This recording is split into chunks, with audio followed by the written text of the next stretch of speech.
Exit the vehicle now. Vehicle. On the 20th of July, a 22-year-old college student named William McNeil Jr. posted this video on his Instagram page showing a violent run-in he had with the police back in February. In the caption, William broke down the whole situation, explaining what led up to it and what went down that day, saying, Feb 19th, I was pulled over at 4 p.m. for my headlights being off, no rain, smoke, or fog. In fact, I could see a part of the blue sky. I simply asked for a supervisor and things escalated quickly, as you can see. A chipped tooth and 9+ stitches in my lips, my tooth went through my lip, were the results from them slamming me on the ground for no reason when I was trying to put my hands behind my back, and I also suffered a concussion and short-term memory loss. This was very hard to do. I'm not mentally healed from this, but I had to get the word out eventually. Now, before I say anything about the incident, I want you to see the video for yourself. When he pulled me over, he walked up, opened my door because my window don't work, right? Okay. And then I said, so what I did wrong? Yeah. He said, well, for one, your headlights are off under this weather. I'm like, okay. There's multiple people headlights off, first of all. And then there's no rain. It doesn't matter. You're still required to have headlights on. Can you pull that law up? Huh? Can you pull that law up? Yeah, when you step out of the car, I will. Can you call your supervisor? Huh? Can you call your supervisor? All right, go for it. Exit the vehicle now. Exit the vehicle. Show me your hands. Here.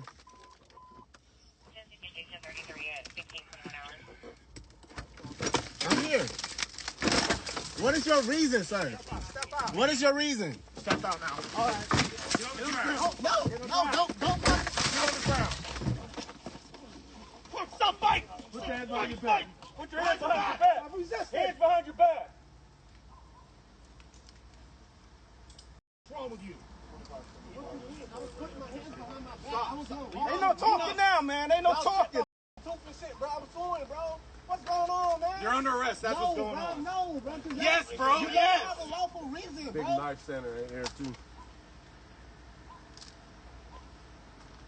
gonna throw my phone like that, bro? Yeah, I'm gonna take it off of you, man. bro. Yeah. And I'm just trying to have a regular conversation with y'all, bro. That's not how it works. Too late. It ain't gonna too late. When they asked you to step out of the vehicle, you should have done that shit. Sir, your partner didn't even ask. His right pocket. Yes, it is. So why close the door if you see him pull up? Because, man, what you mean? He talking about arresting me and stuff, bro. I didn't do nothing. It's called resisting, idiot. I didn't do nothing wrong, sir. Can you back me up to the car so I can clean up? Shut up. Unfortunately, due to YouTube's policies, I can't show the more violent parts of the video, but here's what happened. After breaking the window, one of the officers punched William straight in the face, yanked him out of the car, and hit him a few more times while he was being handcuffed. So yeah, there's a lot to unpack here. Let's start with why William got pulled over in the first place. At the beginning of the video, you can hear him explaining to an officer on the other side of the vehicle that he was stopped because his headlights were not on. He tried to clarify that it wasn't raining and that there were plenty of other cars driving by without their headlights on as well. However, none of that seemed to matter to the officers, who were clearly ready to escalate the situation. I mean, let's play devil's advocate for a second. Let's say it was raining that day, or maybe even just foggy, and the law did require him to have his headlights on. Does that somehow justify sucker punching him in the face multiple times, slamming his head into the asphalt, and leaving him with a chipped tooth and lips torn so badly he needed 9 stitches? All for something that should have ended with a ticket. Now, to be fair, the video William posted doesn't show the full story. We never actually see the initial traffic stop. Thankfully, the Jacksonville Sheriff's Office released the officer's body cam footage the day after William's video went up, and honestly, it does help fill in a few gaps. Check this out. It's gonna be a Florida 24 Bravo Echo Charlie Whiskey on a silver Kia. I don't know how this.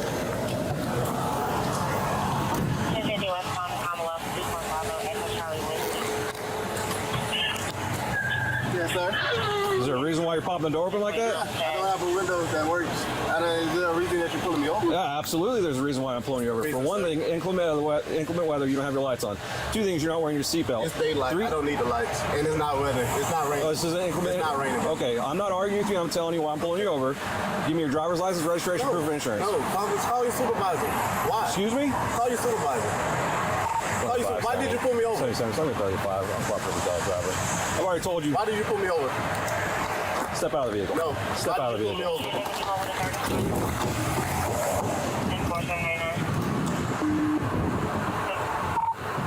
25 seconds. For 94, the driver just slammed the door and locked it. Yep.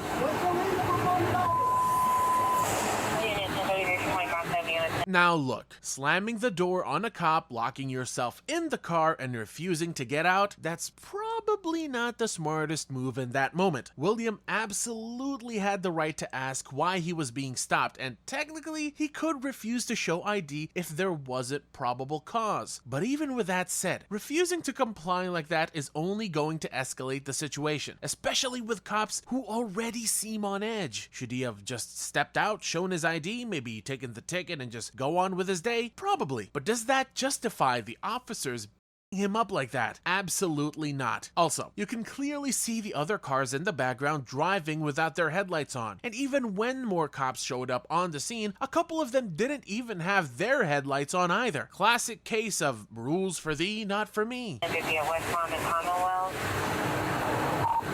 seconds. If anybody responding, come in from Commonwealth, block the vehicle, please.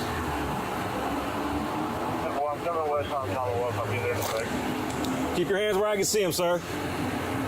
My camera's on too. I've already told you. Okay. Okay. Right now you're under arrest for resisting. You understand? You're under arrest for resisting. The longer you take us on, the worse it's going to be.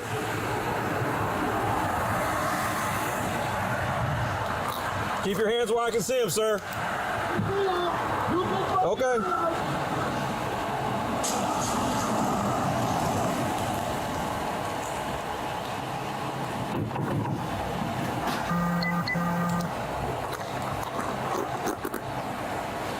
Sir, this is your last warning to open the vehicle and exit before we're going to break the window. Open the door and exit or we are going to break the window. Open the door and exit or we are going to break the window.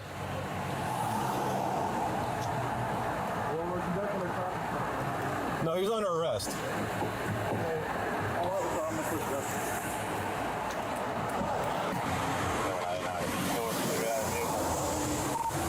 Vehicle's blocked in. He's locked it up. He's putting the window down. The fast try to talk to 2574. Hey, I'm about to break the window. I'm about to break the window. Alright, go for it. Exit the vehicle now! Exit the vehicle! Show me your hands. Here. 33 at 15:21 hours. What is your reason, sir? Step out. What is your reason? Step out now. Get on the ground. No, don't fucking out. Get on the ground. Put your hands behind your back! I'm resisting. Hands behind your back! What's wrong with you? What you mean? I was putting my hands behind my back. I was going to walk. Ain't no talking now, man. Ain't no talking. Fucking 2%, bro. I'm doing, bro. What's going on, man? You're under arrest. That's what's going on. No, bro. Yes, bro. Yes. That's a lawful reason, bro. You gonna throw my phone like that, bro? Yeah, I'm gonna take it off now, of you, man. bro. And I'm just trying to have a regular conversation with y'all, bro. You just got to see what's in it already. So your partner didn't even ask. Yes, it is. So why close the door if you see him pull up? Because, man, what you mean? He talking about arresting me and stuff, bro. I didn't do nothing. It's called resisting, idiot.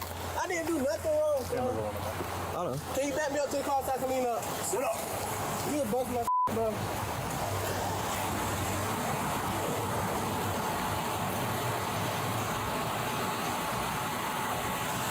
So after they cuffed him, William was taken to the station and hit with a list of charges: resisting arrest without violence, possession of less than 20 grams of driving with a suspended license, not wearing a seatbelt, and the whole headlights in the rain or fog thing. According to court records, William ended up pleading guilty to 2 counts of resisting arrest without violence and 1 count of driving with a suspended license. He spent 2 days in jail, paid around $500 in fines, and was released. But here's the wild part. Even with 2 different videos showing exactly what happened that day, the police still made some claims that don't really line up with what we all saw. For starters, they said the reason they broke the window and dragged William out was because he was reaching for a knife. But if you go back and watch both videos, at no point does it look like he's reaching for anything. When the officer told him to put his hands up, he did. Then he put them in his lap, folded them across his chest, and that's when the officer reached in, took off his seatbelt, and pulled him out. So, seriously, when exactly was he supposedly reaching for this knife? And it gets worse. During the press conference, when reporters asked Jacksonville Sheriff TK Waters about the incident, he pretty much defended everything his boys did. Yeah, Eric. Yes, sir. I know that he was charged with resisting arrest without violence. Yep. But there was, when I go back and look at the other video, from the cell phone video, Yeah. I can understand the officer punching the window out. But what I don't understand is, and I know you said that this was not ruled criminal, sucker punching the guy in the jaw. First of all, let me stop you. Not a sucker punch. I'm not excusing that administratively. I'm going to say that to you one more time. I'm not excusing that administratively. There are things that we definitely need to look at. But the context of this video should tell you everything you need to know. Well, again, I take it, it looks like it's a sucker punch because he's looking straight and you see this. Right. Okay, and then you see them pull him out and then you see a couple of punches to the face. Now, again, I understand breaking the window, but he charged him with resisting arrest without violence. So I saw a lot of violence. I think the public saw a lot of violence against somebody that was not violent. Well, first of all, Eric, don't try to talk the public into what they saw. They just saw the same videos you saw. So what we're doing, what I'm saying is that it is what it is. This is the information that I want to share with the public in context without a short clip. It's very important to do that because it provides a lot of information to the public. And you brought up the It's important, let me finish. It's important for the people to know that you're not allowed to resist a police officer when he's doing his lawful duties. It's been dealt with in several different times. You don't resist when you're doing your lawful duties. You don't deserve to get violated, but you deserve to get what's necessary to get you under control and get you and take you into custody. So, was it appropriate for the officer to punch this guy in the jaw after he'd already broken the window? Was that yes or no? Was that appropriate? it depends on the circumstances, but it's already determined it's not criminal. Now we're going to look for JSO policy violations. I mean, most people understand the officer breaking the window to get William out of the car. That's not the part folks are upset about. What people are criticizing is the punches, the aggression, and the flat-out excessive force they used even after he was out of the car, pinned down and cuffed. This wasn't some dude wildly resisting arrest. The officer's life was never in danger. At that point, it just looked like his ego took a hit and he lashed out because William didn't immediately do what he said. And if that wasn't bad enough, wait till you hear what the sheriff had to say when another reporter asked about the whole knife thing. Discrepancies people were seeing between the police report and what we saw in the video.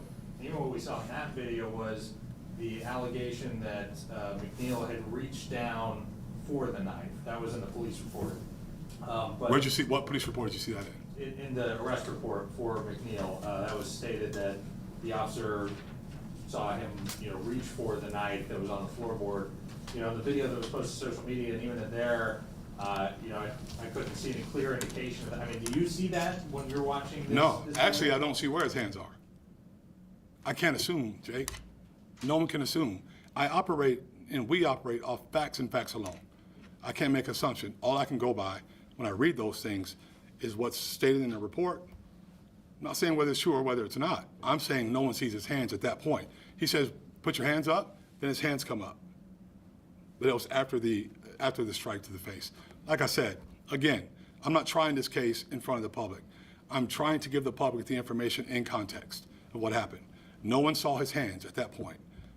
Don't know what happened from there, but that's part of the investigative process. Yes, ma'am. I mean, at this point, it's pretty clear the police chief doesn't think his officers did anything wrong, which is kinda wild, considering the same officer who pulled William over had 5 previous complaints, some going all the way back to 2011. But when reporters asked the sheriff about that, he straight up claimed he didn't know anything about those complaints. The officer that has been stripped of his authority, does he have a disciplinary history at all?